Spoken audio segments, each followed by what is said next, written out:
What's going on, my video viewing audience? Leonard Roy coming at you. And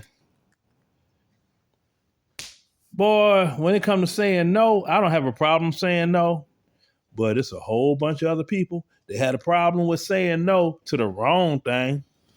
To the wrong thing. Yeah. Then plain white folk. They put drugs and guns in the neighborhood. Yeah, they also put public libraries in the neighborhood too, didn't they?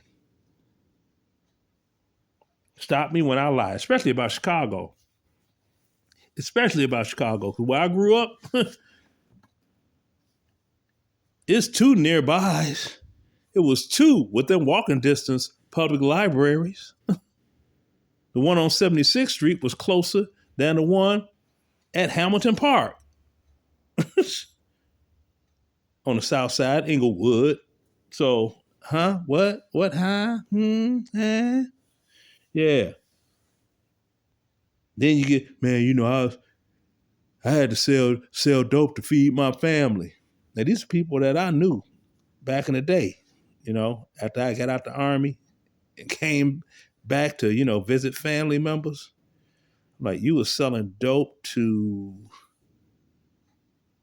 feed your family. Mm-hmm. I remember when we was in high school, you was selling dope. You didn't even have any kids. So if you got any family to feed, how old's your oldest? 7? Selling dope to feed your family, but you still living in your mama basement, aren't you? Right. Doing all that. Selling dope to feed your family. But you got a 560 Series Benz, 4-door sedan sitting outside the front of the house. That's a lot of meals. That's a whole lot of meals. You could buy a lot of food. Hell, let me see. I wonder what's a 560 Series Mercedes, a used one today sell for. I don't know. I don't know if they still make them, but I know they was back then. That was big money there, boy. So what are those? Lies. Lies. The most logical thing that they ever said was, why am I going to work for McDonald's for $3.35 an hour when I could be out here on the corner and make $300 in an hour? I'm like, okay, that made sense. But all the rest of the stuff they talking, it don't make no damn sense. Nah. Had to sell dope to feed your family. Bull. Wasn't no opportunities out here. No, you didn't want to take advantage of none. You wanted that fast money. And why was they doing all they was doing? To get the clothes and the car and the gold chains to what? Impress these chicks that they're going to end up dead in jail. Either way it go, 3 days later, it's going to be another dude knocking the bottom out of her. They got the same gold chains and cars and clothes. Stupid. Serious. That made me think about when I went back to Chicago. My sister passed away some years ago, about 2-3 years ago. I go back over there, I go back over in the old neighborhood, and somebody that knew me back when. What's going on? We talking.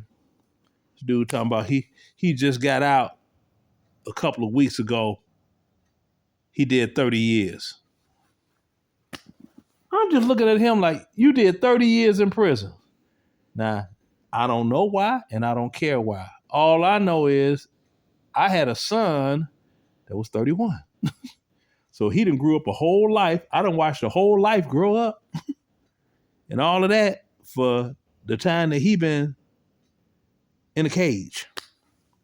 For what? Who knows? I don't care. Now what? Okay?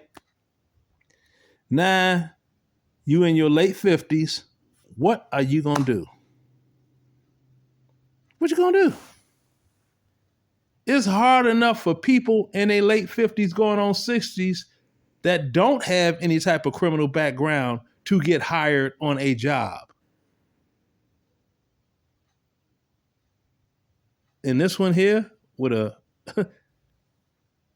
I guess it's a class X felony. I don't know. It's like, man, but they need to stop with that foolishness and wake up and take responsibility for their action. And whenever, black folks say they means white folks or the ghetto, or the government. My bad. Yeah. Yep. Excuses, excuses, excuses.